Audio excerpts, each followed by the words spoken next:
Halo guys, kita lanjutkan materi algoritma brute force bagian kedua atau bagian terakhir.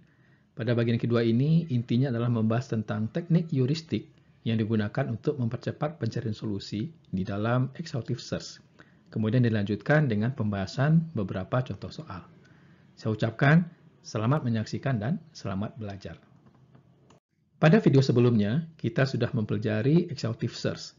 Di sini diberikan 3 soal latihan. Silakan Anda kerjakan penyelesaiannya.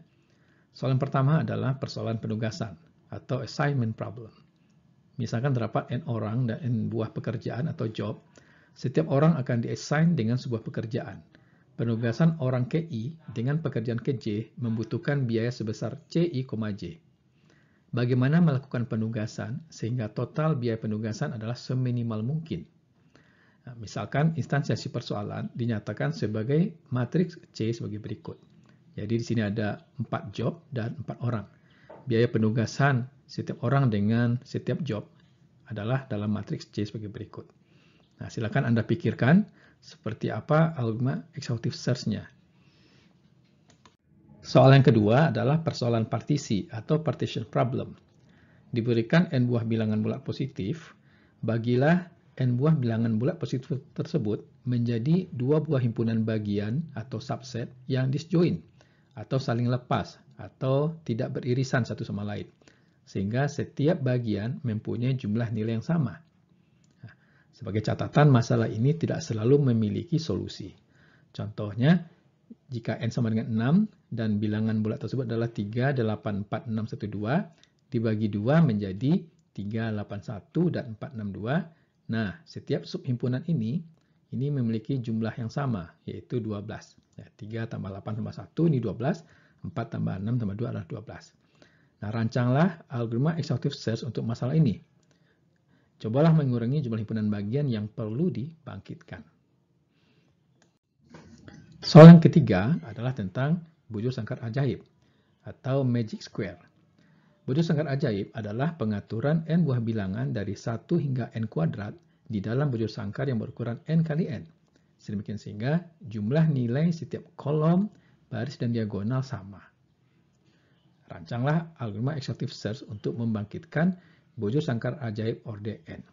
Nah, sebagai contoh di sini, bujur sangkarnya berukuran 3 kali 3 dan diisi dengan nilai-nilai 1 sampai 9. Nah, jumlah nilai pada setiap baris, pada setiap kolom, dan pada setiap diagonal itu sama.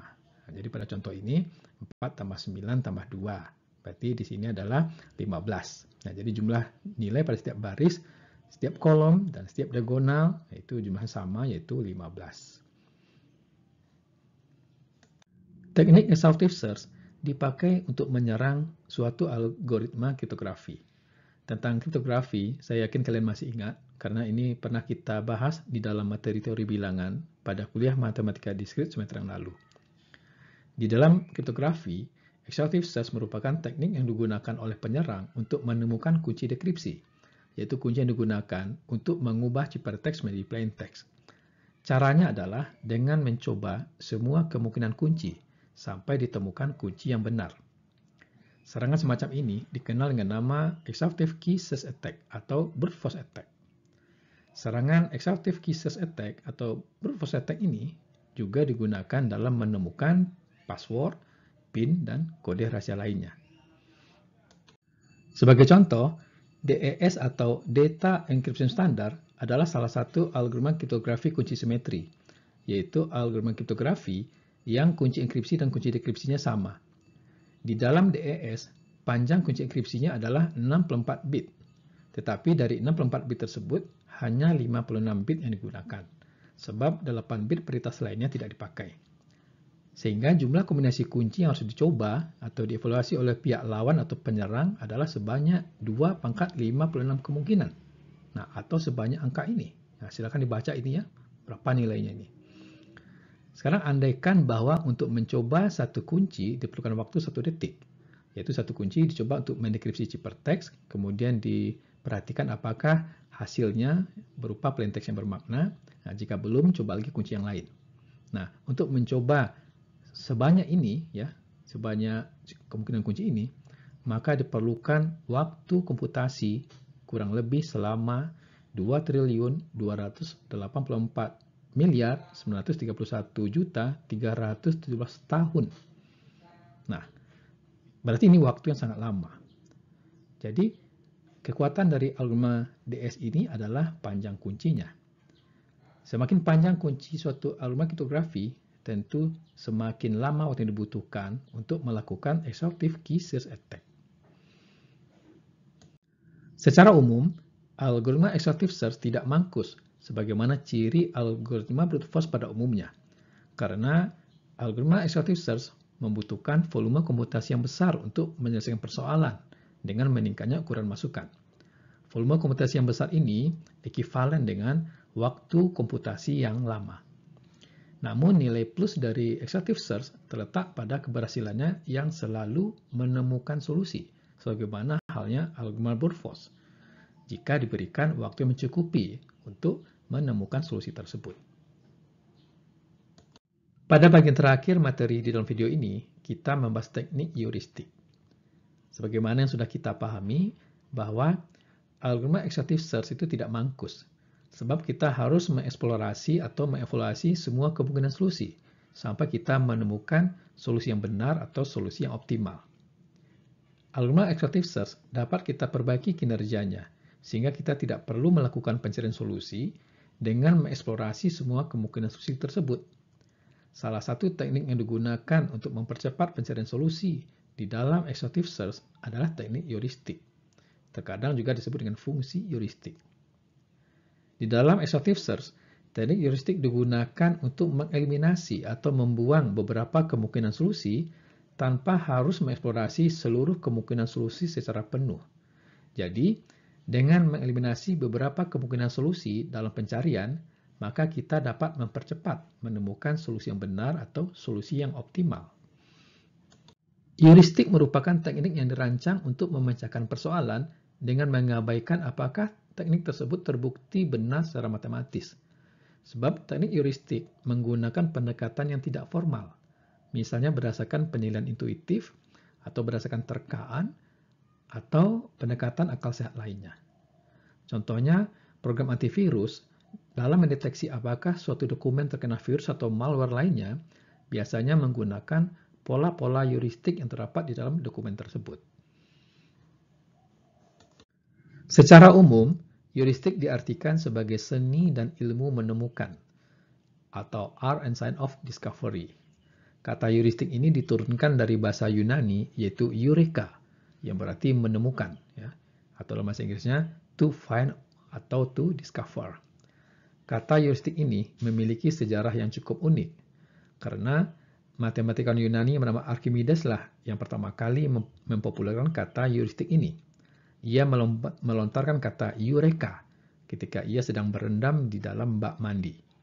Nah, dari kata eureka inilah ya kita menemukan kata eureka, yang berarti I have found it. Nah, bagaimana sejarahnya? Nah, simak slide berikut ini. Archimedes adalah seorang matematikawan sekaligus seorang fisikawan. Ia selama ini mencari-cari hubungan antara massa benda yang dimasukkan ke dalam sebuah bejana yang berisi zat cair dengan volume zat cair yang dipindahkan akibat benda dimasukkan ke dalam bejana tersebut.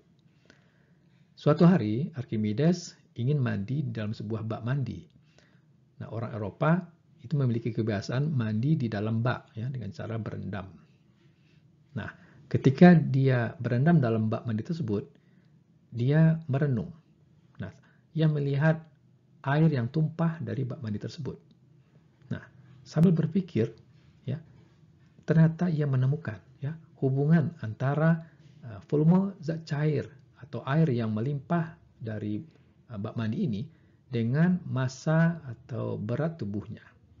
Nah, ternyata ia menemukan bahwa volume zat cair yang keluar ya atau yang dipindahkan ya akibat suatu benda dimasukkan ke dalam zat cair tersebut itu sebanding dengan massa benda. Nah, saking gembiranya ia keluar dari bak mandi dan berteriak ya, maaf ya, ini masih belum berpakaian, ia berteriak keliling kampung dengan mengucapkan eureka, eureka ya, yang artinya saya telah menemukan jawaban dari pertanyaan selama ini, yaitu hubungan antara massa benda dengan volume zat cair yang dipindahkan. Nah, ini adalah patung Archimedes yang berendam di dalam bak mandi.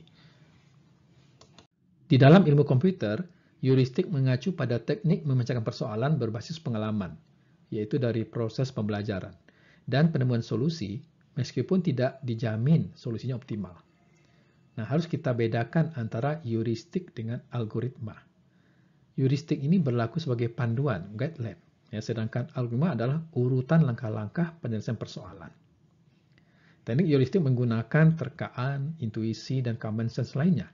Nah, secara matematis tidak dapat dibuktikan, namun ia sangat berguna dalam memecahkan persoalan. Teknik heuristik mungkin tidak selalu memberikan hasil atau solusi optimal, tetapi secara ekstrim ia berguna dalam menyelesaikan persoalan.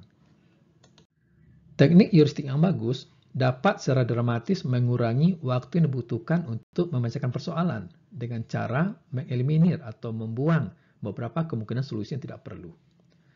Teknik heuristik tidak menjamin selalu dapat memecahkan persoalan, tetapi seringkali memecahkan persoalan dengan cukup baik untuk kebanyakan persoalan. Dan seringkali pula ia lebih cepat daripada pencarian solusi secara exhaustive search. Dan sudah sejak lama pula, teknik heuristik digunakan secara intensif di dalam bidang intelijensia buatan atau artificial intelligence atau AI. Misalnya digunakan di dalam metode hill climbing, ya, best first search, algoritma star, dan sebagainya. Nah, nanti pada materi-materi kuliah selanjutnya kita akan menemukan, ya, penggunaan teknik heuristik ini di dalam strategi algoritma. Sebagai contoh penggunaan heuristik, perhatikan 3 contoh berikut. Misalkan persoalan anagram. Nah, anagram ini adalah persoalan yang mempertukarkan huruf-huruf dalam sebuah kata atau kalimat, sehingga kata atau kalimat yang baru mempunyai arti yang lain. Nah, seperti pada gambar ini. Kata listen, kalau huruf-hurufnya dipertukarkan, nah, maka kita dapat menemukan kata baru yang mempunyai arti lain, yaitu silent. Nah, ini contoh-contoh anagram lainnya, ya, semuanya dalam bahasa Inggris. Live, ya, ini kalau kita ubah susunannya bisa menemukan kata devil, listen, silent, tea, eat, charm, march, dan sebagainya. Maka, kalau persoalan anagram ini diselesaikan secara exhaustive search, berarti kita harus mencari semua permutasi huruf-huruf, ya, di dalam kata tersebut. Lalu memeriksa apakah kata atau kalimat yang terbentuk mengandung arti, ya, yaitu dengan mengacu ke kamus, apakah kata tersebut ada. Nah, teknik heuristik dapat digunakan untuk mengurangi jumlah pencarian solusi, yaitu kita tidak perlu mencoba semua permutasi huruf-huruf. Salah satu teknik heuristik yang digunakan adalah dengan membuat aturan bahwa dalam bahasa Inggris, huruf C dan H itu selalu digunakan berdampingan sebagai CH. Misalnya pada kata charm, march, dan sebagainya. Nah, sehingga kita hanya membuat permutasi huruf-huruf dengan C dan H berdampingan. Nah, dengan demikian, semua permutasi dengan huruf C dan H yang tidak berdampingan itu kita buang dari pencarian. Sehingga ini dapat mengurangi volume komputasi. Contoh yang kedua adalah kubus ajaib atau magic square yang berukuran 3x3.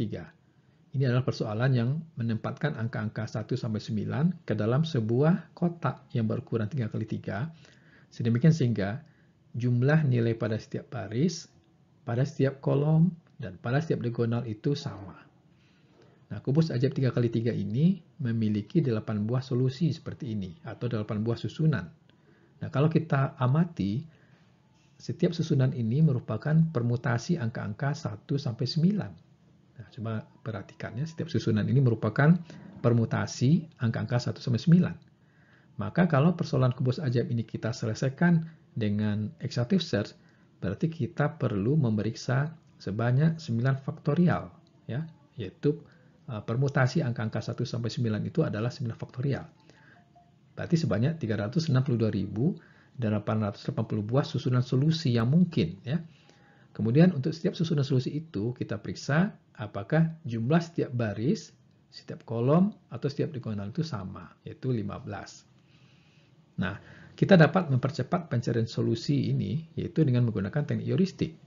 Yaitu pada setiap pembangkitan permutasi kita periksa apakah nilai 3 buah angka pertama itu jumlahnya 15. Kalau jumlahnya 15, berarti kita teruskan dengan angka berikutnya.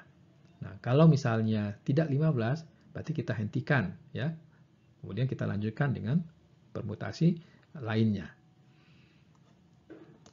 Contoh yang ketiga adalah pada permainan Add Puzzle. Ini merupakan versi sederhana dari 15 Puzzle. Pada permainan Add Puzzle, terdapat 8 buah ubin yang diberi nomor 1 sampai 8 dan sebuah ubin kosong yang digunakan untuk pergeseran ubin-ubin ini ke kiri, ke kanan, ke atas atau ke bawah. Tujuan permainan Add Puzzle adalah bagaimana cara memindahkan ubin-ubin ini ya dari suatu susunan awal ya menuju suatu susunan akhir atau status awal ke status akhir. Nah, menggerakkan satu ubin itu akan menghasilkan suatu status baru dari permainan Add Puzzle. Nah, berarti terdapat banyak sekali ya status permainan yang dapat dilakukan. Sehingga ruang pencariannya itu sangat besar. Nah, kita dapat mempercepat pencarian solusi dari susunan awal ini ke susunan akhir dengan menggunakan fungsi heuristik. Fungsi heuristik yang kita gunakan adalah suatu fungsi yang kita sebut dengan H, ya.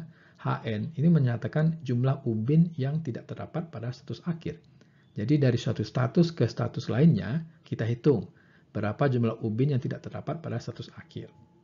Sebagai contoh misalnya pada status awal ini, itu terdapat 5 buah ubin yang tidak terdapat pada status akhir, yaitu ubin nomor 3, ya karena ubin nomor 3 ini tidak terletak pada susunan akhir, ya. Kemudian ubin nomor 8, ubin nomor 4, ubin nomor 6, dan ubin nomor 1. Berarti ada 5 buah ubin yang tidak terdapat pada susunan akhir. Nah, nilai heuristik 5 ini itu dapat diartikan ya sebagai minimal 5 pergerakan ubin yang dibutuhkan untuk mencapai status akhir dari status awal. Nah, fungsi heuristik ini itu didasarkan dari pengamatan saja, ya, secara intuisi saja.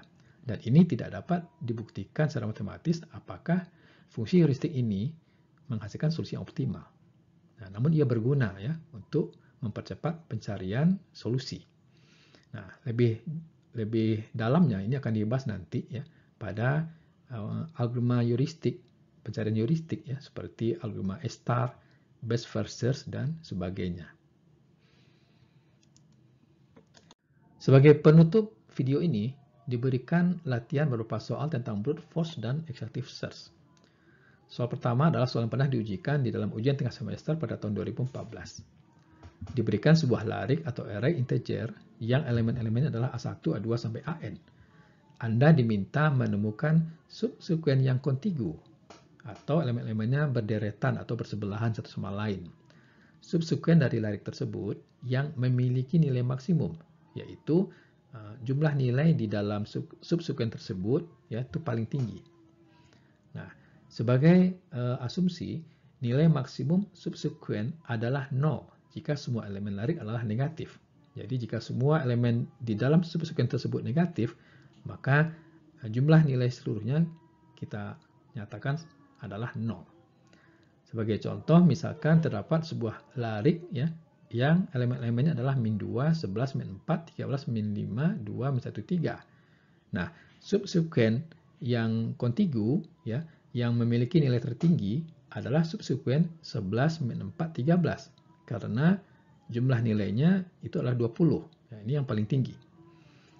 Nah, jika persoalan ini diselesaikan dengan algoritma brute force, bagaimana caranya? Langkah-langkahnya seperti apa? Nah, kemudian tentukan kompleksitas algoritma brute force tersebut dalam notasi O besar. Nah, alternatif jawaban pertama adalah dengan menggunakan exhaustive search. Nah, exhaustive search adalah salah satu varian dari brute force. Langkah-langkahnya adalah sebagai berikut. Jadi jawaban yang diminta itu tidak dalam bentuk pseudocode, tapi dalam langkah-langkah ya berikut contoh ilustrasinya.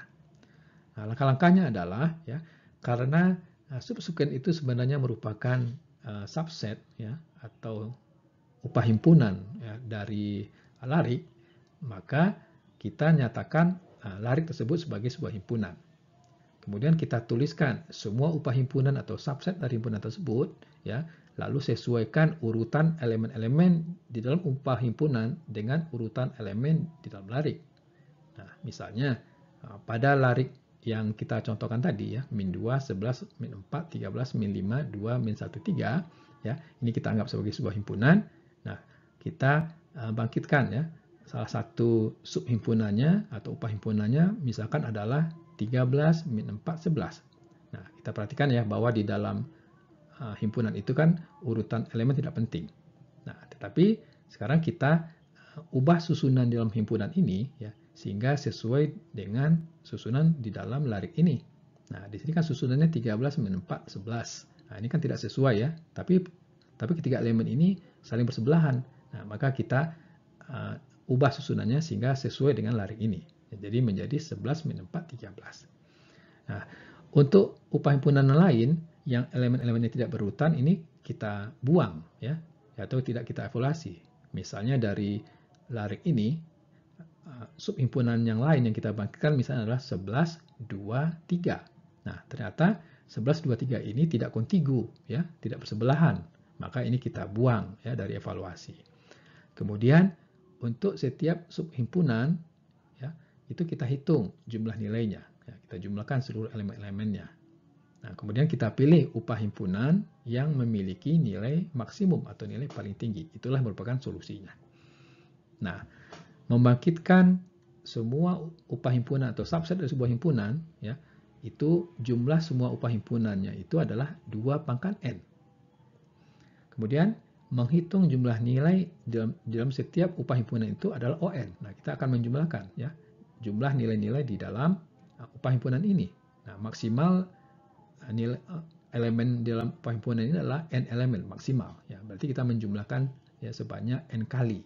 Ya, sehingga kompleksitas untuk menjumlahkan nilai-nilai dalam upah himpunan itu adalah ON. Sehingga kompleksitas algoritma seluruhnya itu adalah ON kali 2 pangkat N. Itu eksponensial. Nah, alternatif solusi yang kedua, ya, ini lebih baik dari yang pertama. Jadi kita tuliskan semua subsekuen dari larik tersebut, ya, yaitu subsekuen dengan 1 elemen, subsekuen dengan 2 elemen, subsekuen dengan 3 elemen, dan seterusnya, sampai subsekuen dengan n elemen. Nah, subsekuen dengan 1 elemen itu ada n buah, ya. Sedangkan subsekuen dengan 2 elemen ada n-1 buah, begitu seterusnya, ya. Dan subsekuen dengan n elemen itu ada 1 buah. Nah, sebagai contoh misalnya kita punya larik 8, min 6, 4, 3, min 5. Ini ada 5 buah elemen. Nah, dari larik ini ya kita bangkitkan semua subsekuen dengan 1 elemen. Nah, berarti di sini ada 5 subsekuen, yaitu 8, min 6, 4, 3, min 5. Kemudian subsekuen dengan 2 elemen, yaitu 8, min 6, ya, kemudian min 6, 4, ya, kemudian 4, 3, 3, min 5. Berarti ada 4 subsekuen. Nah, secara umum, untuk larik dengan n elemen, jumlah seluruh subsekuennya adalah, ya, untuk yang subsekuen yang berisi 1 elemen, berarti ada n buah. Untuk subsekuen yang berisi 2 elemen, n-1 buah. Begitu seterusnya. Dan untuk subsekuen yang berisi n elemen 1 buah. Berarti ini penjumlahan deret. 1 tambah 2, tambah 3, dan seterusnya sampai tambah n. Yang jumlah seluruhnya adalah n dikali n tambah 1 dibagi dengan 2. Berarti terdapat n kali n plus 1 per 2 buah subsekuen. Ya. Untuk setiap subsekuen kita hitung jumlah nilainya. Kemudian kita pilih subsekuen yang jumlahnya maksimum. Nah, seperti yang sudah kita jelaskan tadi, menghitung jumlah nilai di dalam subsekuen adalah ON. Dan jumlah semua subsekuen adalah n kali n plus 1 per 2. Nah, sehingga ini kompleksitas algoritmanya adalah ON dikali n plus 1 per 2, ya. Ini adalah ON pangkat 3. Nah, jadi lebih baik dari alternatif solusi pertama yang eksponensial. Soal latihan yang kedua adalah soal yang pernah diujikan di dalam ujian tengah semester tahun 2019, yaitu persoalan inversi atau inversion problem. Netflix, yaitu sebuah situs penyedia film, itu menggunakan sistem rekomendasi untuk merekomendasikan film yang Anda sukai. Netflix mencoba mencocokkan film kesukaanmu dengan film lainnya. Sistem rekomendasi tersebut adalah sebagai berikut. Misalkan kamu meranking n buah film. Selanjutnya, Netflix memeriksa basis datanya untuk mencari orang dengan kesukaan film yang mirip. Ukuran kemiripan yang digunakan adalah jumlah inversi antara kedua ranking. Misalkan ranking dari orang tersebut adalah 1, 2, 3, sampai n. sedangkan ranking dari kamu adalah A1, A2 sampai AN. Film I dan film J disebut inversi jika I kecil dari J, tetapi AI besar dari AJ. Nah, sebagai contoh, misalnya terdapat 5 buah film, yaitu A, B, C, D, dan E. Nah, Anda meranking sebagai berikut. Film yang ranking 1 adalah film A, ranking 2 adalah film B, ranking 3 film C, ranking 4 adalah film D, dan ranking 5 adalah film E.